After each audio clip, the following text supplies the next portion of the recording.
Hi everyone, it's me again, sorry. But anyway, it's a pleasure to be here and with everyone. So I'm a little bit nervous again, so just let me... Okay, so the thing is, the name of this panel is, oh God, what is the metaverse good for?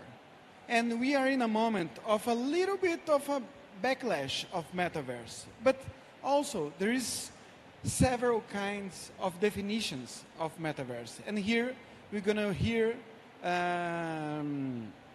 some of them. So, the first question is like a round question. It's, can we or can you save metaverse? And why metaverse is suffering such a backlash in companies like Meta? Bozina, can you go first, please? Thank you. So I work in gaming, so my take is more from the entertainment consumer side.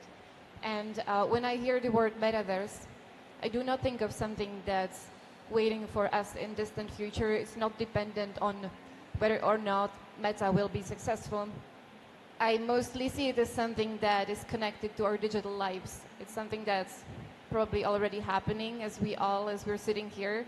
We already have some digital identities, maybe multiple of them, across social media, games, or different networks.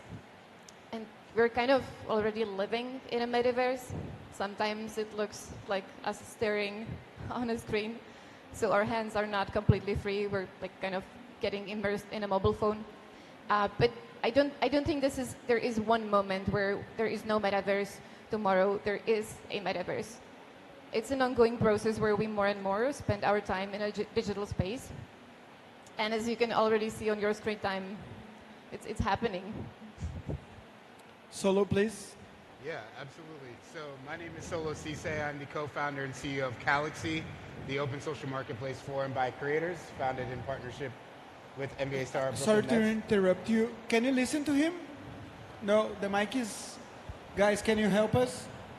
Oh man, can you guys hear me now? Yeah. No, it's okay. Ah, yeah, okay. So, hey guys, my name is Solo Cisse. I'm the CEO and co-founder of Galaxy, the open social marketplace for and by creators. It's a new social platform that allows content creators to connect with their fans in a way that's similar to something like a Patreon or a Cameo.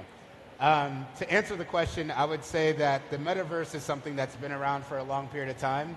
If you think about human history and the innovations that have happened over the last couple decades, the basis or the difference in terms of the importance we place on the intangible world has continued to compress over time. Our digital identities have become more important to us over the past couple decades, starting with Xbox Live, online gaming, and all the things that were mentioned earlier. And so when you think about the metaverse, I agree. I don't think it's just this one thing that has, a milestone we're gonna wake up one day and just be in the metaverse. It's something that's been continually happening. It's a layer on top of the world we currently live in. And I think the reason why we've seen some backlash or some friction in the adoption process is because when you think about the metaverse, there are a lot of upfront costs that come with being involved in it. To certain degrees, when you have the headsets and all the expensive upfront costs that cost people to use it at scale, with any sort of product like that, that's obviously going to be a challenge. And so I think that's part of the reason, among other things, that it's been a little bit harder to catch on. Silvina, it seems that the backlash is more against Facebook metaverse than the metaverse as a whole. Could you explain a little bit more Yes, about absolutely. this? Hi, I'm Silvina Moschini. I'm the executive producer and the founder of Unicorn Hunters, which is something like a Shark Tank, but on steroids that allow people to click to invest. And also CEO founder of Unicorn, a security-backed cryptocurrency. And it amused me because we saw these kind of backlashes and Bitcoin is dead and the industry is over back from the times of Alta Vista that was later replaced by Google, or MySpace replaced by Facebook and Meta. This is part of the evolution. And Metaverse, it goes beyond Facebook. Facebook perhaps have some backlash, but Metaverse, it's about creating three-dimensional solutions in which like you can do e-commerce that is here to stay and is growing exponentially. You can do gaming that is here to stay and is growing exponentially. You can do education, like having holistic 360-degree experiences, and these continue to grow. And these continue to grow because the generation that is embracing this are the latest Z-Gen that are designed, they are wired for living 3D experiences, and the investment that have been done on this are massive. So I think that this is part of the evolution, the cleanup, as we did like on the crypto world, we did in the technology world when the bubble burst in 2000. This is part of the cleaning up and definition of what the future of metaverse in the multi-dimensional forms that it may have: gaming, e-commerce, social commerce, education, health tech, and more is here and is here to stay and just grow.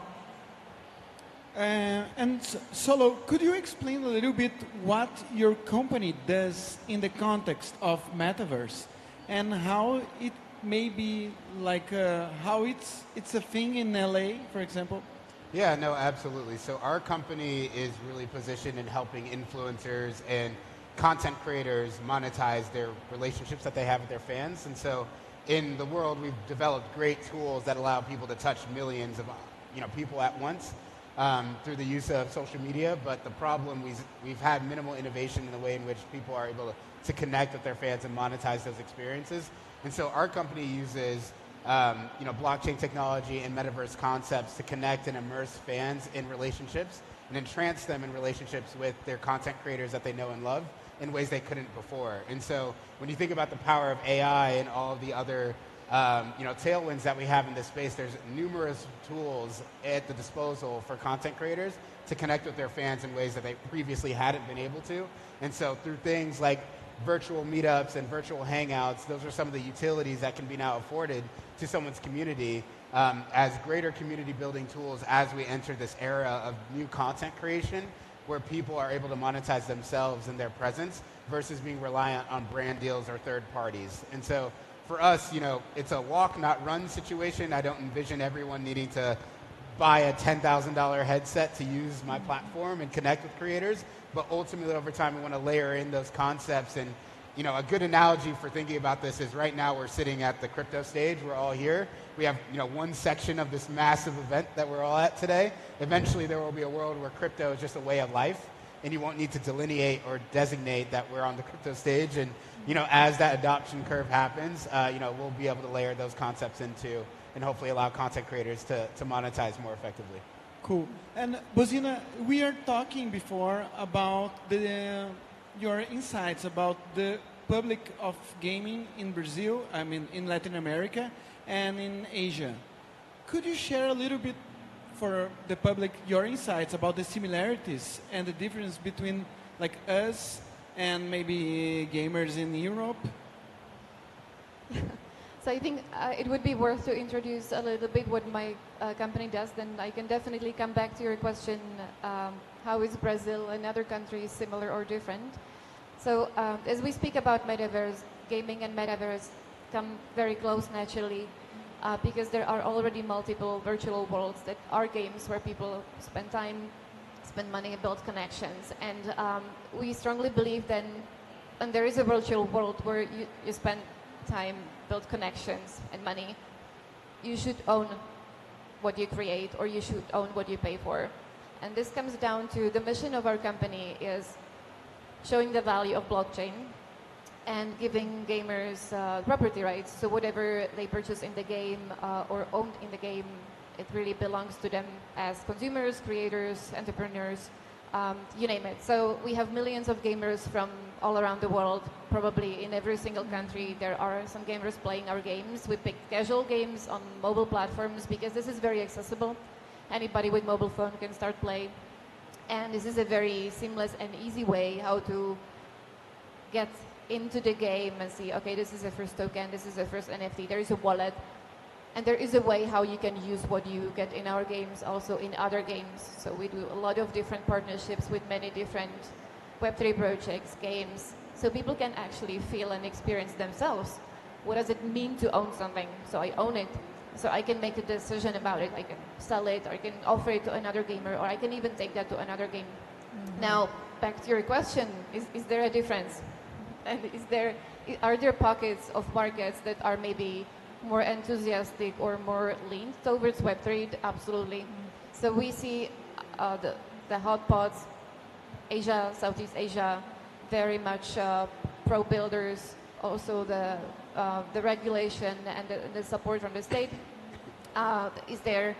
I would say in Europe, we now have regulation that gives a lot of companies peace of mind and rules how to build, but it's definitely not as hot as in Southeast Asia. And I would say that Brazil is the next coming, as from at least from the gamer activity, from their enthusiasm, from the involvement of the community. It would be second right after the Southeast Asia, right? So hopefully Brazil is the next up and coming hub for Web3 and metaverse. Cool. And Silvina, has the metaverse impacted the way unicorns, for example, operate? Or it's another kind of business? No, I think it's a enhanced experience. Like, for example, we are assessing the opportunity to bring Unicoin as a payment method, so people that are into gaming can actually have an investment. We are exploring regulation on that end. But also, as part of our show, Unicorn Hunters, that we co-created with Steve Wozniak, the founder of Apple, we are in the process of developing something similar to Pokemon Go, to hunt for unicorns, where people can hunt for the $1 million unicorn, and then they can get investments and awards by participating in a virtual reality show. All of that, we are doing it through partnerships. We are not the direct players on the metaverse scene, but it's definitely enhanced the experience of the users and build community and help us to bring more people into the Web3 world, into the crypto world, which is our goal. Let me do a kind of follow-up question. So metaverse was a buzz, right? And it stayed in different kind of business. But now we have another buzzword, which is AI.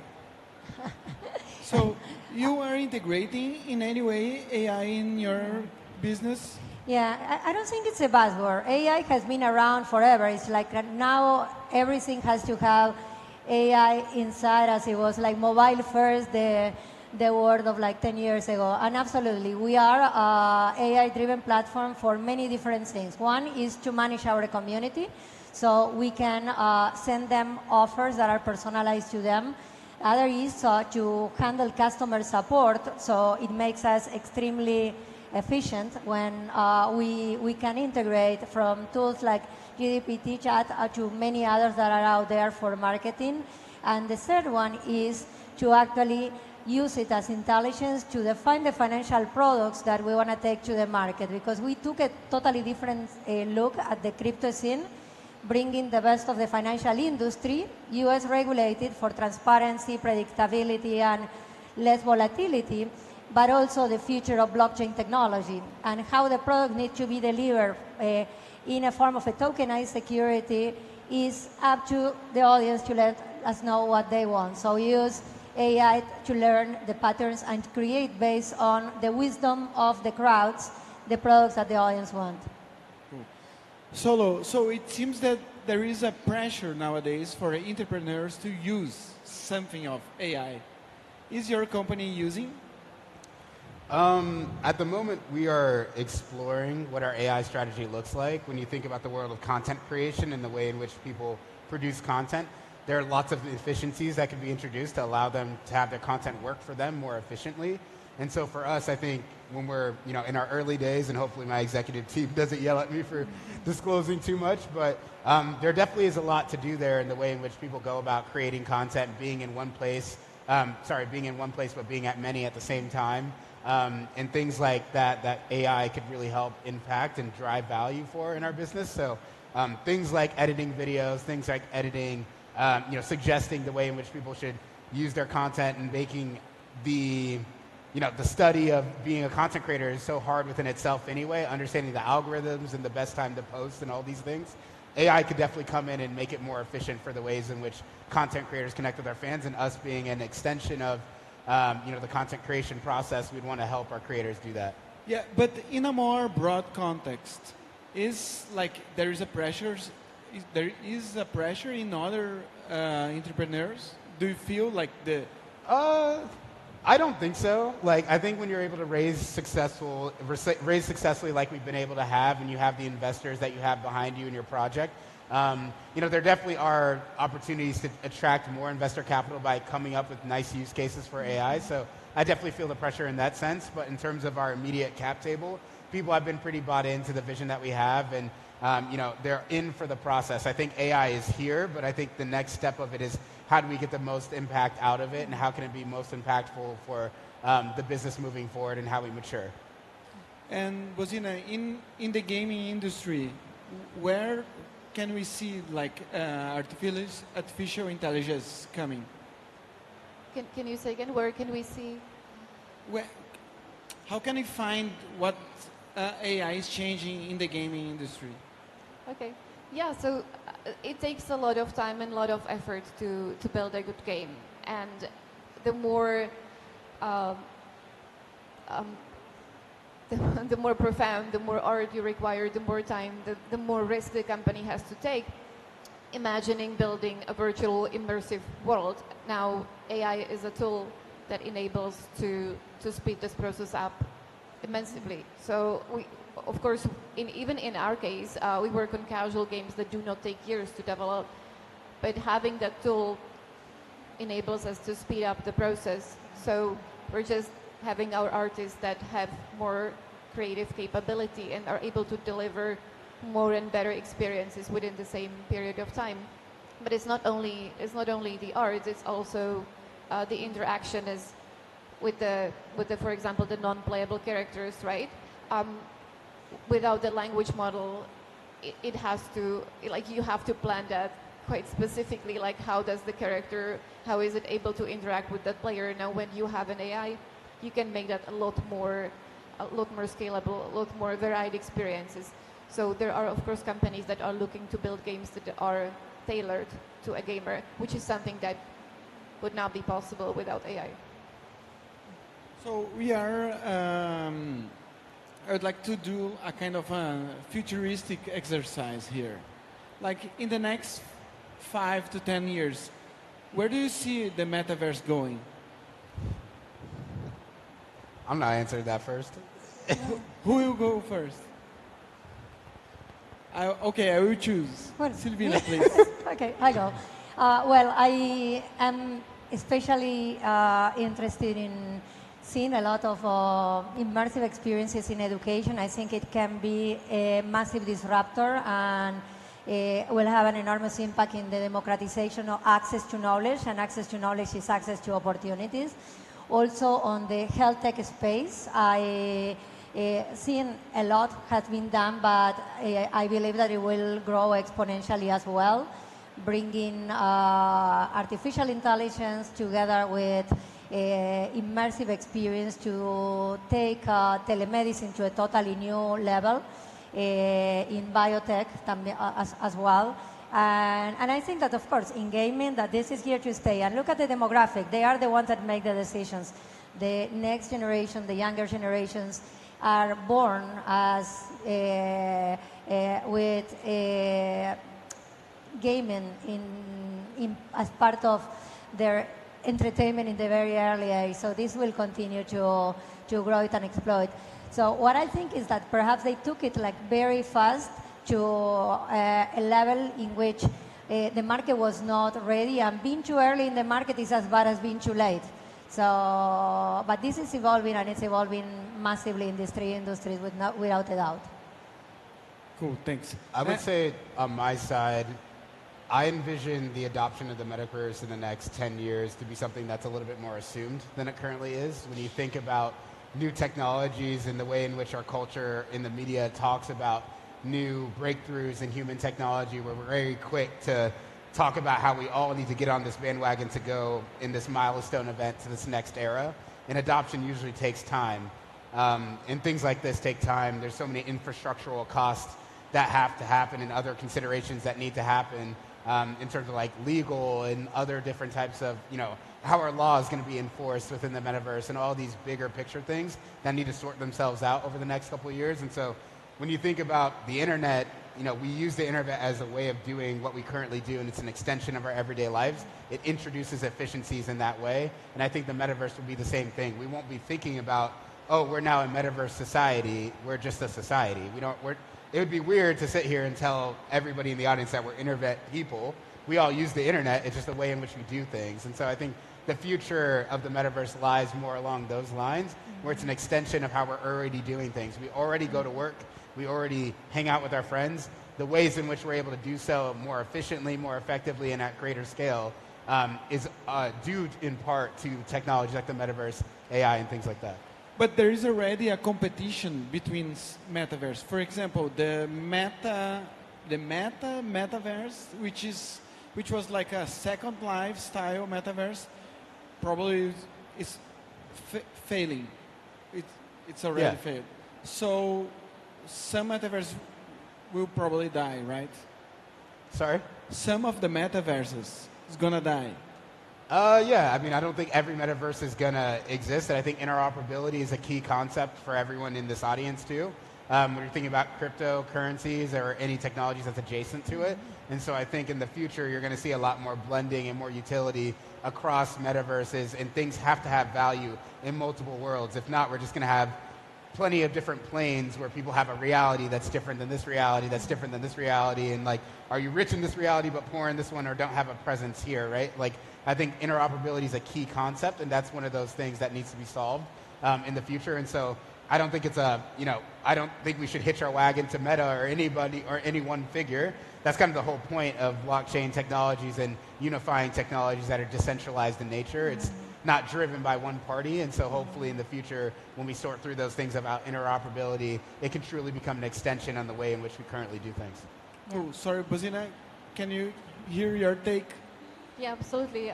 I think you guys said that really well, and I would just add that we will see more of what's already happening. So more people spending more time building more relationship across not only gaming, but gaming, entertainment, education, onboarding, e-commerce.